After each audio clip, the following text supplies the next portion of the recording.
My name is Monica Wilkinson Kelly. I'm the archivist at the Edith B. Ford Memorial Library in Oakland, New York. This interview is being conducted as part of the Cayuga and Seneca Lakes Agriculture and Craft Beverage Memory Project. Today is March 17, 2022.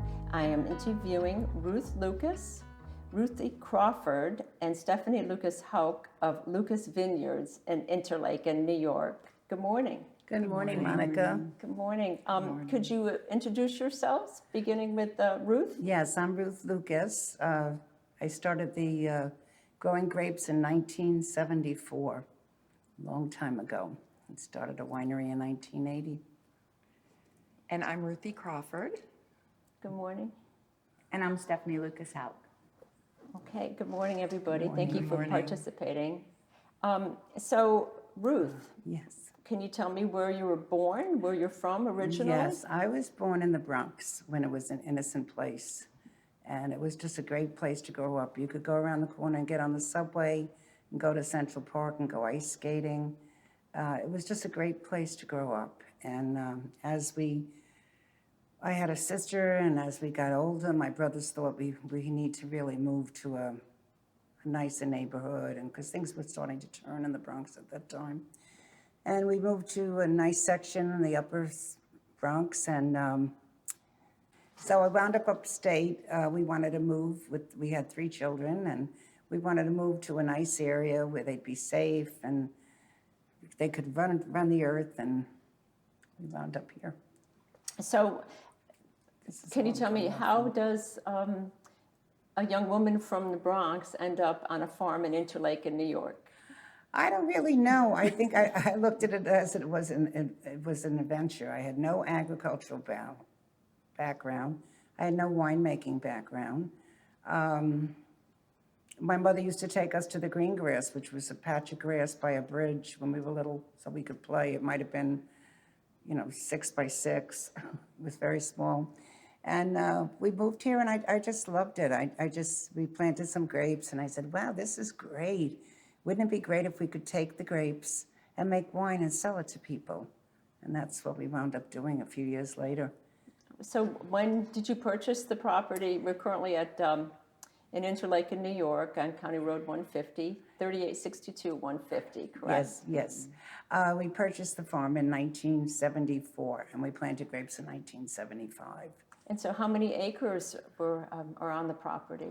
There's 68 acres on the farm, and we planted 4.5 acres of red grapes our first year. And we didn't realize all the work that was involved in growing grapes. I mean, it just, when we took our first crop to one of the large wineries in Hammondsport, it was more or less heartbreaking. It's like, wow, we spent 4 years worrying, growing these grapes, and wow, I wish we could make wine from them, So, you had the first crop, you planted the grapes in what year? 75? 75, yes. And I think I had read 78 was your first crop, Yes. is that correct? Yes. Okay. And then we started the winery in 1980. We planted Cayuga White in between the red grapes and starting the winery. And that was a grape developed by Cornell University. And we were selling the first couple of crops. And the small wineries we were selling the grapes to were winning gold medals with our grapes. And I said, we're doing this. So how did you, and Ruthie and Stephanie, your childhoods, were you planting the grapes as well? Did you also have to harvest the grapes? What was that like, starting with, I guess, Ruthie? We all had our jobs, and when we were planting the grapes, we took turns. Mostly Mom was on the planter, which was basically a wooden wheel that had like a point where it would click so you would know where to put the vines in. Our first vineyards that we planted were not done by sight, where the vines were like all lined up perfectly with the other vines in the vineyard. But I remember also being on the planter, which was like a big plow, and you just click right in, and then you had to fill in the dirt and tamp them. Tamping, yeah. And we all had our jobs. We all had our roles that we played in planting and taking care of the vineyard. Vineyards look like the vines look like they're individually hand cared for, and they are. They're trimmed, they're tied, trained. You go through the vineyard and pull suckers off of the main trunk so that it doesn't take valuable energy from the vine away from producing grapes. And we all had our jobs that we did, and learned very quickly that it was very important to take good care of our vineyards. And don't forget about going to Danby during your summer vacation, cutting posts for the vineyard. Well, it was not even just the summer vacations. Like, all right, weather's great today outside. This weekend, kids, we're going to cut posts. And we learned a lot about wood. Locust made great posts. Yes. There really aren't any locust posts that we hand cut out in the vineyard left. I think they're gone after this point, 40 years later. But we had a stick. We cut down the trees, which were marked by forestry, what could be cut, measured, and then cutting the pointy part. We saved everything we could possibly save because we also burned wood because it became too, for heat in our house because it became too expensive to do it conventionally with oil. Yeah, in the 70s. So up before the rooster crowed, we were out on our way in our light green pickup truck going to cut posts. And so that was a lot of hard work and quite a glamorous thing, I would say, for a preteen. Quite a transition from Long Island. That's Yes, where from you suburbia. Yes, Yes, we were suburban exactly. kids that had like the neighborhood with all the kids, and Oh, there were 43 kids on the block we lived, all Wow. around my kids' ages. Yeah. the biggest change was it was so dark here compared to where we lived, I think, at night, because there was. were always sounds of things going on and also very well lit. And here it was very dark at night. Dark and quiet. Dark and quiet at night, yes. And Stephanie, what do you remember about your childhood working here at the vineyard? Very similar to Ruthie. It was just a year-round. It wasn't just, our summers or Easter vacations. It was year-round because the vines are cared for very carefully, and I can remember planting them. I can remember going out in the vineyard before school when it was cool to fertilize, because when we get home from school, it would be too hot. I remember picking up lots of rocks in the vineyards, just so the ground would be smoother, and pulling brush and trimming vines and tying and suckering and picking and just doing it all. So it was just really part of our lifestyle. Ruthie said we all had our roles, but our roles were very similar. They were, Oh, we yes. just did it all. Yeah. And backing up a little, who taught you to plant grapes? You know, where did this come from? Cornell Cooperative Extension was a tremendous help, and other growers. I mean, we borrowed Americana's wheel planter and didn't realize that didn't really click every 7 feet. It clicked 6 feet, 8 feet. So, the vines were not First few uniformly- vineyards, yeah. Yeah, the first few vineyards one, were a and then we hot said, mess. "Hey, this doesn't seem right," but yeah. So then how many tons of grapes did you have the first year? Do you recall? With The harvest? first year, it wasn't a very big crop. We handpicked grapes, and my neighbor, Dave Powell, trucked them to the winery in Hammondsport, and we followed him in our car, and then we saw them go in with everybody all else. the other It's like your little babies, literally, right, because yeah. you're like, we handpicked everything done by hand and perfect, like trying to, it's not perfect, but you're trying to grow perfect grapes. And it can never be perfect, but as best as you can do. And then you're watching your grapes get just dumped into a bin with people that just like, and you're like, Wow. But the fun part of this was, the following year, we had 34 tons of red grapes, or 4.5 acres. and Taylor was paying $400 a ton. We're talking like the late 70s, so that was a lot of money. I was watching, I was on the harvester with the guy harvesting the grapes. I'm like, I thought it was money coming out of the sky, really, because we made a lot of sacrifices when we moved here. We didn't have capital, we didn't have an inheritance or anything. We just worked very hard and pulled it off, and I'm glad we did. So when the sales were diminished in the late Yes. 70s, what then started the winery? What was it, the Farm Winery Act? The Farm Winery Act started it, and we were the only winery actually on Cayuga Lake when we opened. And we opened in 1981 with our 1980 harvest. And we won gold and silver medals in New York State and the International Eastern Wine Competition, all the wineries east of the Rockies. And it was just, wow, this is great, like. That's all it took, and then it was like, wow, let's make 3 or 4 times as Yeah, we were I much know, wine and the then next we- year. And then we got in a little bit of trouble. And the liquor stores in Ithaca were just wonderful. They helped us out tremendously. So we made a lot. Yeah, we made a lot. Well, our first year we made 400 cases. Okay. And then we jumped to 2,500, which is,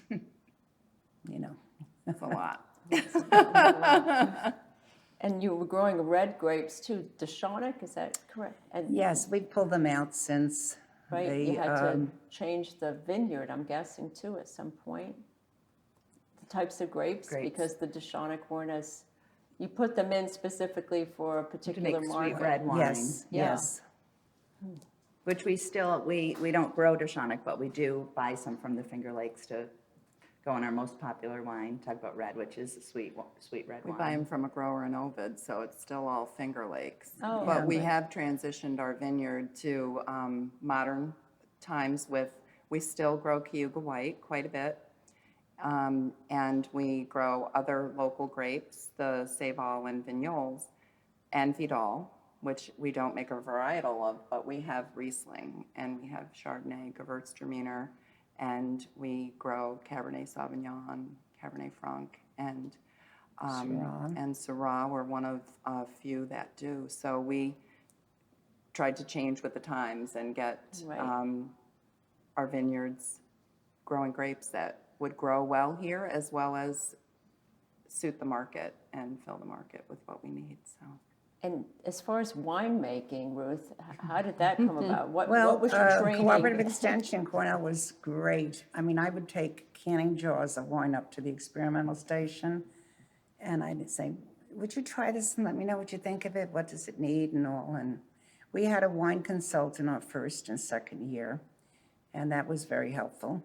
And we just feel that if you put great effort into growing the grapes, and Mother Nature doesn't come down on you and give you a frost or whatever, you have a very good chance of making a nice product if you follow procedures, if you have cleanliness in your winery, and yeah, so it's And just. so then Ruthie and Stephanie, did you also become winemakers?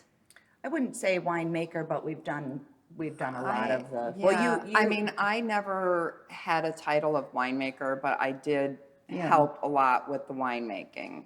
And you kids did all the But never bottling. never had the love of, I'm not a math person. I'm more of a, less of a detail-orientated person. I'm more of a free-spirited, like, kind of person that doesn't work well with mathematical equations and things. But I can work very well under the direction of someone that does. And so I did help quite a bit with the winemaking. Went on the road with a phone book and map before Google or anything existed, and went in and said, hello, I'm Ruthie from Lucas Vineyards. Would you like to try my wine and perhaps carry it in your store? Like anything that needed to do, we basically tried to accomplish that to grow our business. And we've basically done everything from cleaning the drain, which is like the worst, I know. worst job. And our first press was an old cider press. Oh, It was a Lordy. rack and cloth press, I pressed which had apples. these big, huge cheesecloths and wooden racks that were like Big. this that went on Yeah, it. huge.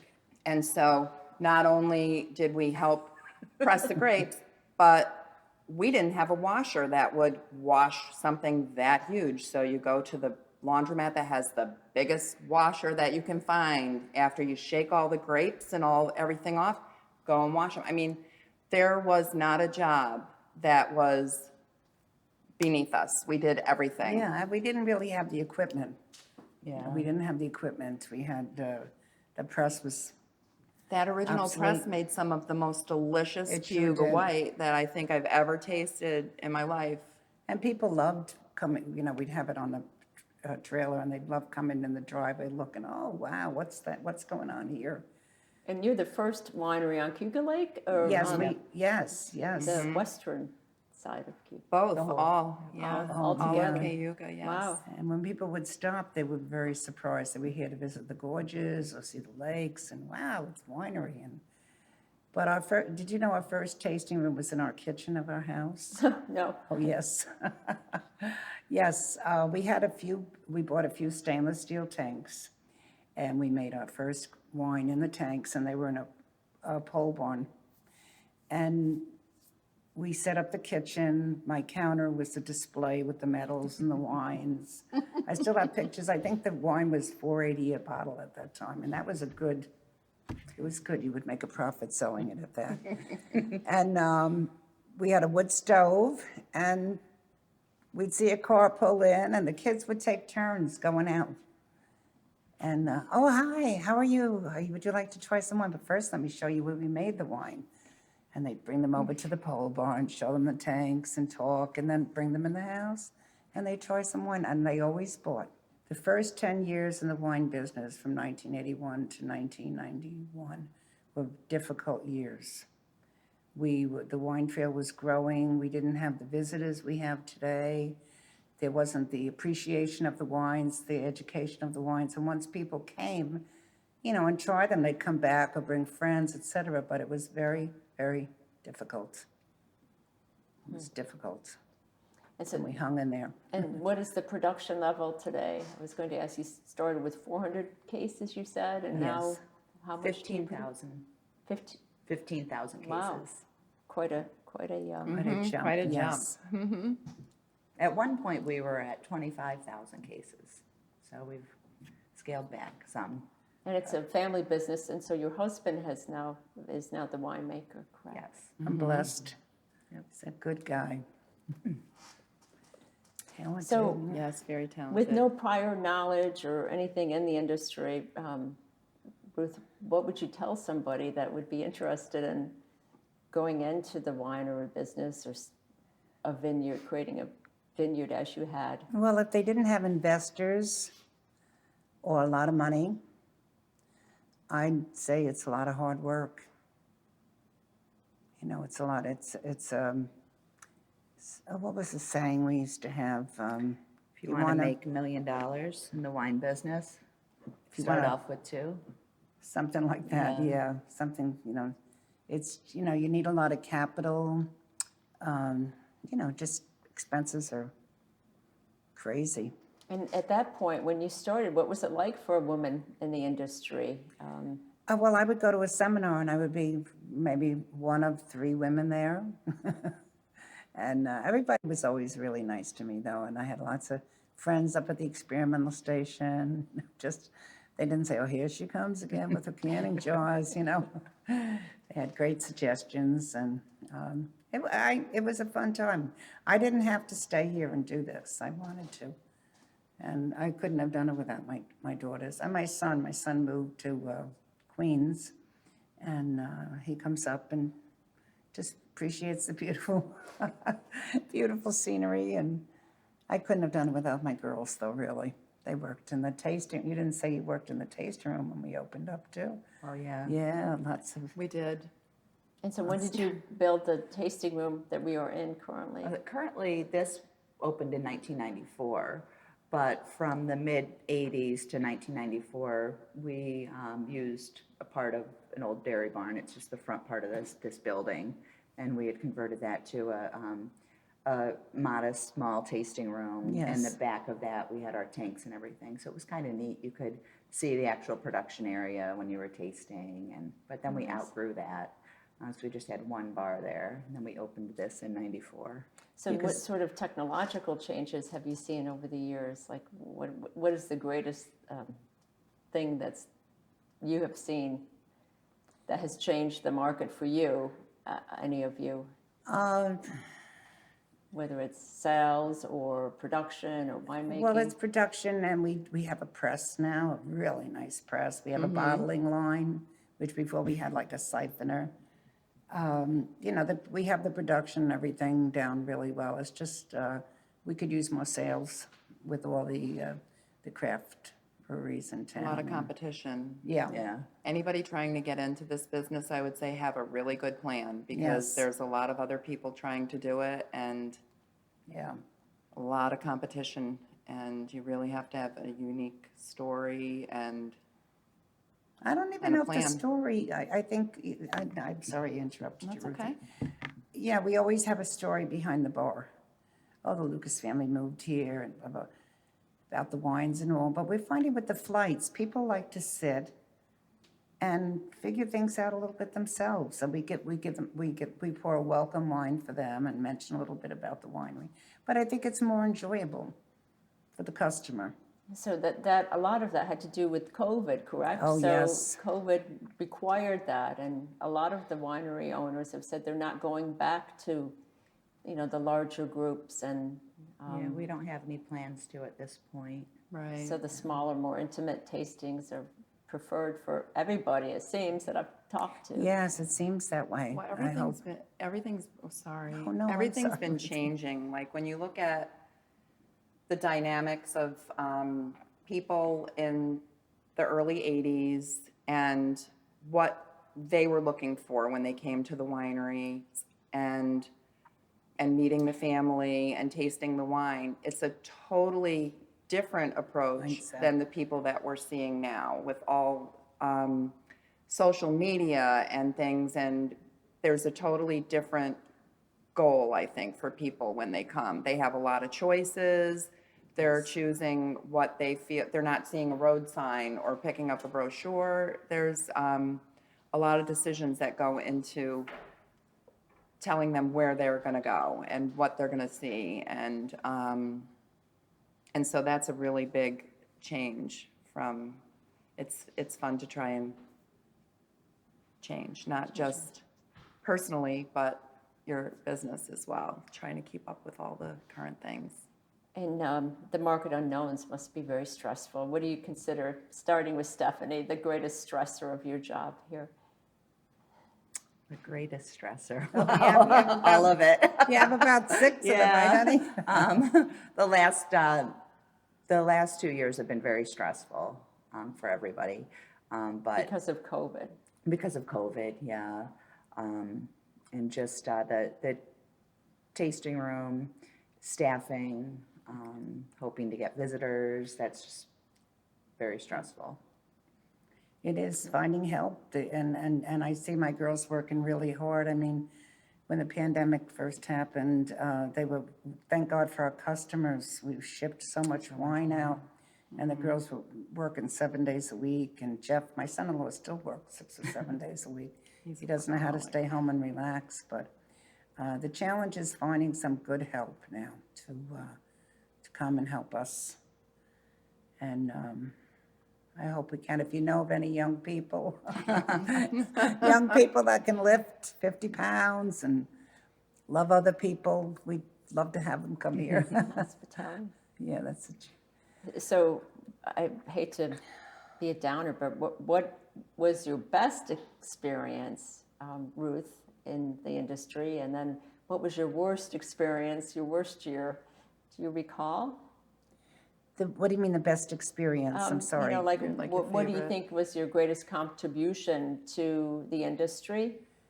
Leading the way for other wineries to be established and women to become winemakers. I mean, that wasn't heard of really, and just setting a good tone for it.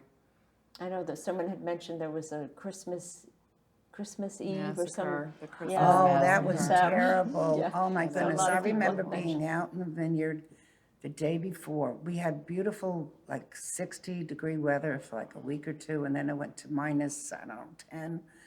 And we had grape flea beetles, which little beetles that come when the buds are coming out. They like to eat the buds. I was out there with a backpack sprayer spraying the beetles. You know, it sounds terrible, but, you know, we wanted a crop, Yeah, you know. And we had the storm the next, you know, the big storm the next day. School was closed. Unbelievable. And I went out there and the beetles were still out there. Would you believe it? I couldn't believe it, little buggers anyway, but that was tough. That was really tough. And we decided we weren't going to listen to the experts. We were going to not trim our vines so we'd have a crop. We had a great crop, but the next year was a lot of work trying to bring the vines back to the size they should be. And what do you consider the greatest threat, each of you, today to the vineyard? The lantern beetles, those. Oh, The yeah. spotted those- lanternfly? The spotted lantern, those. Yeah.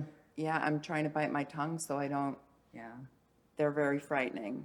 They are. That is very frightening. They've been spotted in Ithaca, and we haven't spotted any here, but that huge is the threat. biggest threat. And the future. I mean, for the Yes. wine industry, like, are people going to still stay interested in wines? And, I mean, it's Yes. just, there's a lot of unknowns. It's a lot of fun, though. Great. And I know there's a lot of camaraderie, it seems, between all of the wineries in this area and the Yes. Finger Lakes and on Cuca Lake. That I've talked to the owners. And of course, there's the Cuca Wine Trail. Would you like to talk about that, Ruth? And Oh, that was fun. That was Mary Plain's idea, actually. I got to give Mary credit. She was a wonderful mentor to me. She really was. I could ask her anything, go up there anytime. Mary, you know, what do you think this bug is? And et cetera. But, you know, our parking lots were empty. So we decided, Mary said, well, why don't we, the wineries that are here, start a wine trail? And we can have some businesses on the lake be associate members. And we did, and that helped us tremendously. And that was really a form of cooperation for everybody to Yes, it work was. together and help each other out and offer different products or types of wines, Yes. appealing to everybody. And the original wineries were very dedicated. I mean, when we had an event, each winery would make their own food. And We would have 2 food samples at each winery. Yes. To go with 2 wine samples, and I can remember one of the first wine and herb tastings events that we had. We had several hundred people come. It was such a success, and Oh, it that was was kind of great. the start of all the wine trail events and all the wine trails in the country, because Cuba Wine Trail is the first. Right, the wine first trail. and oldest. Yeah. first and oldest, yeah. All right, so each of you, would you like to say your proudest moments and what you're really proud of in the industry, Stephanie? Oh, gosh, just probably just being, it paved the way for a lot of the other wineries, like my mom said, but we have a really loyal following here. We've made many friends through customers, and they've been coming here since the days back in the kitchen, and that just really keeps us going. The friendships that we've made, not only in the industry, but with our customers, and just providing a great experience for them and events, and that's really where I get my pride. Yeah. Okay, and Ruth? Oh, just that we did this as a family, worked together, which is hard to work together as a family, but we pulled it off, and we respect each other and listen to each other, and I think it's great. Someone told me when I was 13, going around the corner, getting on the subway to go to Central Park, I loved to ice skate. Oh, gosh, I did. That I'd be living in the Finger Lakes growing grapes, I'd say, what are you, crazy? You know, like, yeah. I worked in Manhattan for a couple of years, too, when I graduated high school, and, you know, so I had the whole array of things, but this is my most favorite. Oh, okay. Yeah. And Ruthie?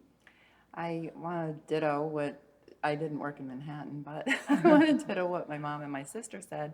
But I'm proudest that we have such an interesting story that we tell over and over again. People seem to really connect to us. They genuinely are just so amazing, our customers. And I just love, as I sit and look at our bottles, I love our packaging.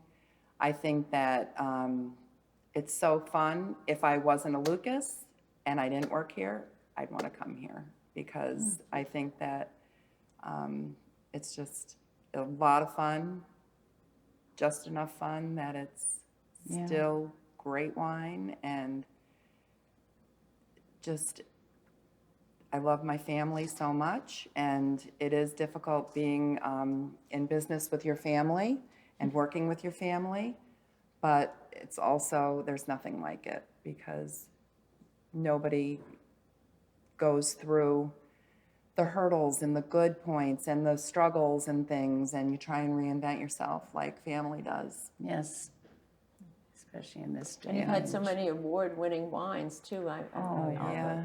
the ribbons Yeah. and things that I've seen over the years. So Yes. it's a great success. You know, beyond the quality of the wines and the types of wines and red wines. You know, who would think dry red and the Finger Lakes would take off as it has. So that's a great success as well. Yes, it is. Thank you. So anything else you'd like to add?